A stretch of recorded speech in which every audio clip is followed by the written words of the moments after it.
ನೆಲಮಂಗಲ ತಾಲೂಕಿನ ಟಿ.ಬೇಗೂರು ಗ್ರಾಮ ಪಂಚಾಯತಿ ವ್ಯಾಪ್ತಿಗೆ ಬರುವ ಹಳ್ಳೆದಿಬ್ಬದಲ್ಲಿ ಶ್ರೀ ತುಳಸಿ ಮಹಾಲಕ್ಷ್ಮಿ ದೇವಸ್ಥಾನ ಉದ್ಘಾಟನೆ ಕಾರ್ಯಕ್ರಮ ಶಾಸಕ ಶ್ರೀನಿವಾಸರಿಂದ ಚಾಲನೆ.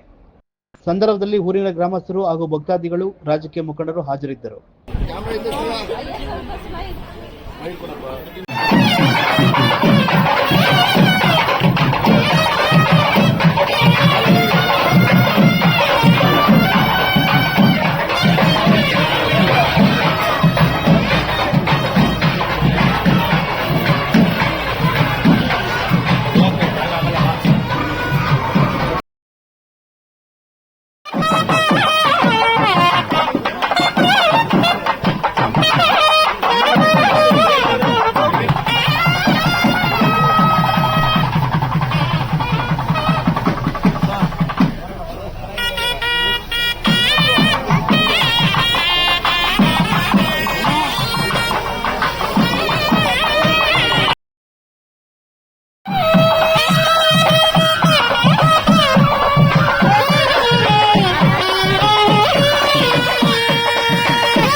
ದೇವಸ್ಥಾನ ಸುಮಾರು 800,000 ವರ್ಷಗಳ ಇತಿಹಾಸವನ್ನು ಹೊಂದಿರತಕ್ಕಂಥ ದೇವಸ್ಥಾನ.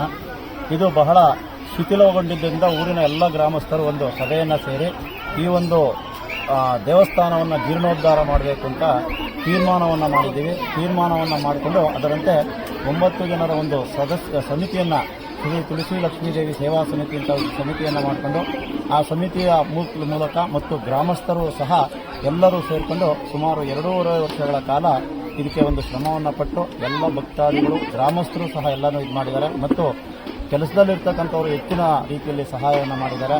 ಮತ್ತು ಈ ದೇವಸ್ಥಾನಕ್ಕೆ ನಮ್ಮ ಗ್ರಾಮ ಪಂಚಾಯಿತಿಯ ಸದಸ್ಯರಾದ ಮಂಜುನಾಥ್ ಅವರು ಅತಿ ಹೆಚ್ಚಿನ ಸಹಾಯಧನವನ್ನು ನೀಡಿದ್ದಾರೆ. ಅದರಂತೆ ಎಲ್ಲ ಪಂಚಾಯಿತಿಯ ಮೆಂಬರ್ಗಳು ಸಹಾಯ ಹಸ್ತವನ್ನು ನೀಡಿದ್ದಾರೆ. ಮತ್ತು ಈ ಒಂದು ಗ್ರಾಮ ಪಂಚಾಯಿತಿ ವ್ಯಾಪ್ತಿಯಲ್ಲಿ ಬರ್ತಕ್ಕಂಥ ಎಲ್ಲ ಗ್ರಾಮಸ್ಥರು ಸಹ ಈ ಒಂದು ದೇವಸ್ಥಾನ ಜೀರ್ಣೋದ್ಧಾರಕ್ಕೆ ಹೆಚ್ಚು ಸಹಾಯವನ್ನು ನೀಡಿದ್ದಾರೆ.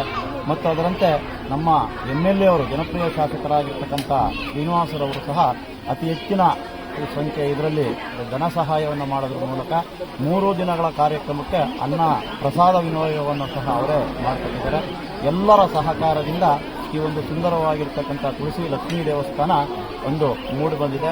ಇದೇ ರೀತಿ ಈ ಒಂದು ದೇವಸ್ಥಾನವನ್ನು ತುಳಸಿ ಲಕ್ಷ್ಮೀ ದೇವಸ್ಥಾನದ ಸಮಿತಿಯವರು ನಡೆಸ್ಕೊಂಡು ಹೋಗ್ತೀವಿ ಅಂತ ಈ ಮೂಲಕ ಹೇಳ್ತಾ ಈ ಒಂದು ದೇವಸ್ಥಾನಕ್ಕೆ ಸುಮಾರು 1,40,00,000 ಕಟ್ಟಡಕ್ಕೆ ಖರ್ಚಾಗಿದೆ ಮತ್ತು ಫಂಕ್ಷನ್ಗೆ ಒಂದು 15 ಲಕ್ಷದಷ್ಟು ಖರ್ಚಾಗಿ 1.5 ಕೋಟಿಯಷ್ಟು ಹಣ ಖರ್ಚಾಗಿದೆ.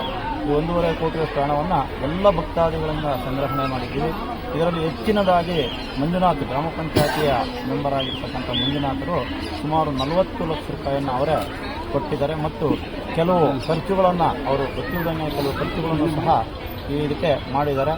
ಎಲ್ಲರ ಸಹಕಾರದಿಂದ, ಎಲ್ಲರ ಒಂದು ಬೆಂಬಲದಿಂದ ಅವರಿಗೆ ಪ್ರೋತ್ಸಾಹವನ್ನು ನೀಡೋದ್ರಿಂದ ಈ ಒಂದು ಕಾರ್ಯಕ್ರಮ, ಈ ಒಂದು ದೇವಸ್ಥಾನ ತುಂಬಾ ಚೆನ್ನಾಗಿ ಮೂಡಿಬರಕ್ಕೆ ಸಾಧ್ಯ ಆಯಿತು. 800 ವರ್ಷದ ಇತಿಹಾಸ ಹೊಂದಿರತಕ್ಕಂಥ ದೇವಸ್ಥಾನದಲ್ಲಿ ಎಲ್ಲ ನಮಗೆ ಗೊತ್ತಿರೋ ಪ್ರಕಾರ ನಮಗೆ ಬುದ್ಧಿ ಬಂದಾದ್ಮೇಲೆ ಯಾವುದೇ ಅರಕೆಯನ್ನು ಹೊತ್ತರೂ ಸಹ ಆ ಅರಕೆಯು ನಾವು ಸುಮಾರು ಒಂದು 4-5 ದಿನದಲ್ಲಿ ಅರಕೆಯ ಮುನ್ಸೂಚನೆ ಆಗ್ತಕ್ಕಂಥ ಮುನ್ಸೂಚನೆ ಆಗುತ್ತೆ. ಒಂದು 2 ತಿಂಗಳಲ್ಲಿ ಏನೇ ಅರಕೆ ಕಟ್ಕೊಂಡು ಅದು ಪರಿಪೂರ್ಣ ಆಗುತ್ತೆ ಅಂತಕ್ಕಂಥದ್ದು ಅನೇಕ ಉದಾಹರಣೆಗಳಿಂದ ನಮಗೆ ಗೊತ್ತಾಗಿದೆ.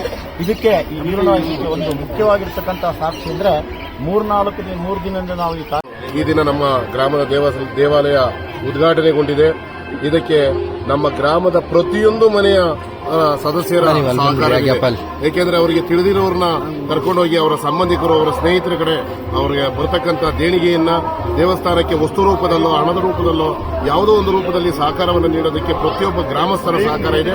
ಇದಕ್ಕೆ ನಮ್ಮ ಸಮಿತಿಯ ಎಲ್ಲ ಸದಸ್ಯರು, ಊರಿನ ಹಿರಿಯರು ಹಾಗೂ ಹೆಚ್ಚಿನದಾಗಿ ನಾವು ನಮ್ಮ ಈ ಸಮಿತಿಯ ಸದಸ್ಯರಲ್ಲಿ ನಮ್ಮ ಗ್ರಾಮ ಪಂಚಾಯತಿ ಸದಸ್ಯರನ್ನ ಬಹಳ ನೆನೆಸ್ಕೋಬೇಕು. ಮಂಜುನಾಥರವರು ಮುಂದೆ ನಿಂತಿದ್ದಕ್ಕೆ ನಾವೆಲ್ಲ ಅವ್ರ ಜೊತೆ ನಿಲ್ಲಕ್ಕಾಯ್ತು. ಅದೇ ರೀತಿ ಎಲ್ಲ ರೀತಿಯ ಎಲ್ಲ ಸಹಕಾರ ಸಿಕ್ತು. ನಾವು ಆಮೇಲೆ ರಂಗನಾಥಪ್ಪನವ್ರಿಗೆ ತುಳಸಿ ರಂಗನಾಥ್ ಅಂತ ಹೇಳಿ ಒಂದು ನಿವೇಶನವನ್ನು ನೀಡಿದ್ದಾರೆ. ಅವ್ರಿಗೂ ಕೂಡ ನಾವು ಈ ಸಂದರ್ಭದಲ್ಲಿ ಅಭಿನಂದನೆ ಸಲ್ಲಿಸ್ತೇವೆ. ಹಾಗೂ ಶಾಸಕರಿಗೆ ಹಾಗೂ ಈ ಕೈಂಕರ್ಯಕ್ಕೆ ಪಾತ್ರರಾಗಿರೋ ಸಕಲರಿಗೂ ಆ ದೇವಿ ಒಳ್ಳೇದು ಮಾಡಲಿ ಅಂತ ಹೇಳ್ತಾ ನಮ್ಮ ಸಮೀಪ ಗ್ರಾಮದಲ್ಲಿ ಇಂತಹ ಪುಣ್ಯ ಸ್ಥಳವನ್ನ ನಾವು ಪೂಜಾ ಕೈಂಕರ್ಯವನ್ನ ಚೆನ್ನಾಗಿ ನಡೆಸ್ಕೊಂಡು ಹೋಗ್ತೀವಿ ಅಂತ ಹೇಳಿ ನಾನು ಸಾರ್ವಜನಿಕರಿಗೆ ತಿಳಿಸೋದಕ್ಕೆ ಇಷ್ಟಪಡ್ತೀನಿ.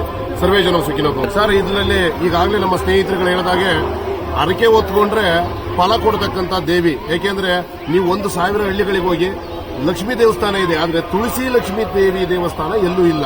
ಹಾಗಾಗಿ ಇದು ವಿಶೇಷವಾದ ಸ್ಥಳ.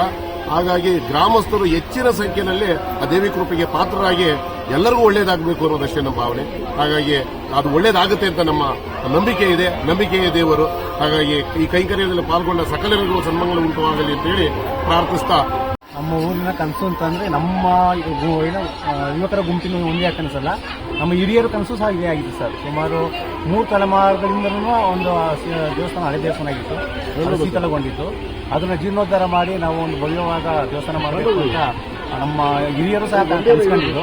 ಅವ್ರ ಕನಸನ್ನ ಇವತ್ತು ನಾವು ಯುವಕರೆಲ್ಲ ಸೇರಿ, ಗ್ರಾಮಸ್ಥರೆಲ್ಲ ಸೇರಿ ಒಂದು ಸಭೆ ನಡೆಸಿ ಆ ಕನಸನ್ನು ಕೆಲಸ ಮಾಡ್ಕೋಬೇಕು.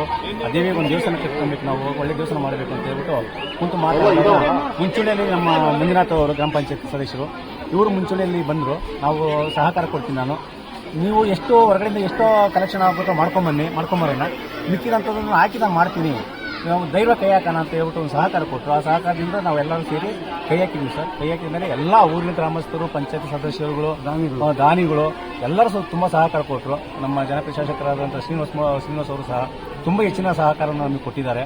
ಅದೇ ರೀತಿ MK ನಾಗರಾಜ್ ಅವರು ಸಹ, ನಮ್ಮದು ಬಿಸಿಲು ಮಾರಮ್ಮ ಅಂತ ಹೇಳ್ಬಿಟ್ಟು ಆ ಕಡೆ ಒಂದು ದೇವಸ್ಥಾನ ಇದೆ ಸರ್, ಅದು ಸಹ ಅದು ಹಳೆ ದೇವಸ್ಥಾನ ಆಗಿತ್ತು. ಅದನ್ನು ಸಹ ಎಲ್ಲ ತೆಗೆದುಬಿಟ್ಟು ನಾವು ಅಂದರೆ ಮೇಲ್ಗಡೆ ಇರತಕ್ಕಂಥ ಹೊದಿಕೆನೆಲ್ಲ ತೆಗೆದು ಅದಕ್ಕೂ ಸಹ ನಾವು ವ್ಯವಸ್ಥಿತವಾಗಿ ಹೊಸ ಕಲ್ಲನ್ನು ಹಾಕಿ ಜೀರ್ಣೋದ್ಧಾರ ಮಾಡಿದ್ದೀವಿ. ಇದಕ್ಕೆ ನಮಗೆ MK ನಾಗರಾಜ್ ಅದಕ್ಕೆ ಪೂರಕ ಕೊಡುಗೆ MK ನಾಗರಾಜ್ ಅವರು ಕೊಟ್ಟಿದ್ದಾರೆ. ಆಮೇಲೆ ಲ್ಯಾಂಡ್ ಡೆವಲಪರ್ಸ್ ಸುನೀಲ್ ಕುಮಾರ್ ಅವರು, ಪುರುಷೋತ್ತಮರವರು, ಅದೇ ರೀತಿ ನಮ್ಮ ಈ ಊರಿನ ಹಿರಿಯರು ಹೊರಗಡೆ ಇರತಕ್ಕಂಥ, ಆಮೇಲೆ ನಮ್ಮ ಊರ ಪಕ್ಕ ಒಂದು ಲೇಔಟ್ ಮಾಡಿದ್ದಾರೆ, ಅವರು ಸಹಕಾರ ಸರ್. ಲೇಔಟ್ ಮಾಡಿದಾಗ ನಾವೆಲ್ಲ ಹೋಗಿ ಕೇಳ್ಕೊಂಡ್ವಿ. ರಂಗನಾಥ್ ಅಂತ ಹೇಳಿ, ಕೃಷ್ಣಪ್ಪೇಂದ್ರ ರಂಗನಾಥ್ ಅಂತ ಹೇಳ್ತಾರೆ, ದಾಸರಳ್ಳಿಗಿದ್ದಾರೆ ಅವರು ನಮಗೆ 20 ಲಕ್ಷ ರೂಪಾಯಿಯ ಒಂದು ದೊಡ್ಡ ಕಾಣಿಕೆಯನ್ನು ಕೊಟ್ಟು, ಆಮೇಲೆ ಇಲ್ಲಿ ದೇವಸ್ಥಾನ ಪಕ್ಕ ಅಂಗನವಾಡಿ ಇತ್ತು, ದೇವಸ್ಥಾನ ವಿಸ್ತೀರ್ಣ ಮಾಡ್ಕೊಬೇಕು ಅಂದ್ಬಿಟ್ಟು ಈ ಅಂಗನವಾಡಿ ವಿಸ್ತೀರ್ಣ ಬೇರೆ ಕಡೆ ಮಾಡೋಣ ಅಂತ ಹೋಗ್ಬಿಟ್ಟು ನಮಗೆ ಅಂಗನವಾಡಿ ಜಾಗ ಬೇಕು ಅಂತ ಕೇಳ್ಕೊಂಡಾಗ ನಮಗೆ ಒಂದು ಜಾಗ ಸಹ ಒಂದು ಅಂದರೆ ದಕ್ಷಿಣ ಪಾರ್ಟಿ ಒಂದು ನಿವೇಶನ ಸಹ ಅವರು ನಮಗೆ ಕೊಟ್ಟಿದ್ದಾರೆ. ಆಮೇಲೆ ಬೇಗೂರ ಮುನಿಯಪ್ಪನವರು, ಬಿ ಕೆ ಮುನ್ರಾಜು ಅವರು ಸಹ ನಮ್ಮ ದೇವಸ್ಥಾನದ ಗರ್ಭಗುಡಿಯಲ್ಲಿ ನಾವು ದೇವಿ ಪ್ರಸ್ಥಾಪನೆ ಮಾಡಿದ್ವಲ್ಲ, ಅಲ್ಲಿಂದ ಏನು ಪ್ರಭಾವಳಿ ಬರುತ್ತೆ, ಅದಕ್ಕೆ ಅವರು ಕಾಣಿಕೆಯನ್ನು ಕೊಟ್ಟಿದ್ದಾರೆ. ಅದೇ ರೀತಿ ನಮ್ಮ ಊರಿನ ಗ್ರಾಮಸ್ಥರು, ಯುವಕರು, ಮಹಿಳೆಯರು, ಮಹಿಳಾ ಸಂಘಗಳು, ಚಿದಾನಂದ ಅವರು ಎಲ್ಲರೂ ಸಹಕಾರ ಕೊಟ್ಟು ಇವತ್ತು ಒಂದು ಭವ್ಯವಾದ ನೆನ್ಮಂಗಲ ಸುದ್ದಿಗಾಗಿ ಲಕ್ಷ್ಮಣ್ ಮಂಡಿಗೆರೆ.